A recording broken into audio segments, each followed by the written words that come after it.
За тэгээд өмнө нь болохоор бас сайн залуу мөрөгчд моруулааш тэгээд сургуулийн сүнс гэдэг уран бүтээлүүдийг бас продюсерлж, найруулж, зохиолын бичижсэн.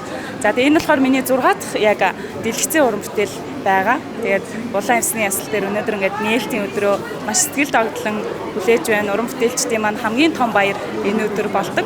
За тэгээд Синарт кино их тэм гэдэг бас манайх дэрэгдээ дуулантай байгаа. Эндээс суралцсан хүмүүстээ бас кинонд бас арын албанд туслахын үүрэг гүйцэтгээд тэндээсээ кино хэрхэн яаж бүтдэг бүгдийг багаас нь ингээд сурдаг гэсэн үг байгаа. Мэдээж одоо мэргэжлийн уран бүтээлчдийн одоо удирдлаганд ажилладаг гэсэн үг байгаа. Тэгээд одоо хүүхдүүд маань бас сэтгэл догтлон анх удаа нөгөө киногоо нэгж байгаа учраас сэтгэл догтлон хүлээж байгаа. За тэгээд сургуулийн сүнс энэ миний найзсгүй сүнс гэдэг киноны маань онцлог болохоор сургуулийн сүнс киноны маань 1 2 3 дугаар анги дээр тоглосон жүжигчид маань оролцсон тоглосон байгаа. Тэрүүгээр онцлогтой байгаа. Тэгэхээр бас шинэ залуу жүжигчдийг дэмжих миний хувьд бол сонирхолтой байдаг.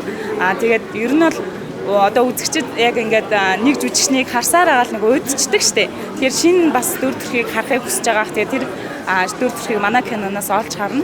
За тэгээд ерөнхийдөө нэг тархиа унтрааж аваад үздэг кинод штеп. Яг тийм кино байгаа.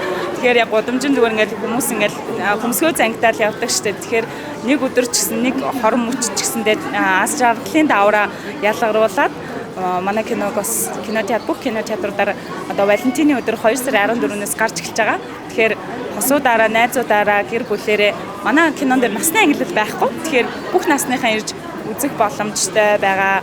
Залуу уран бүтээлчтэй бас дэмжээрэй.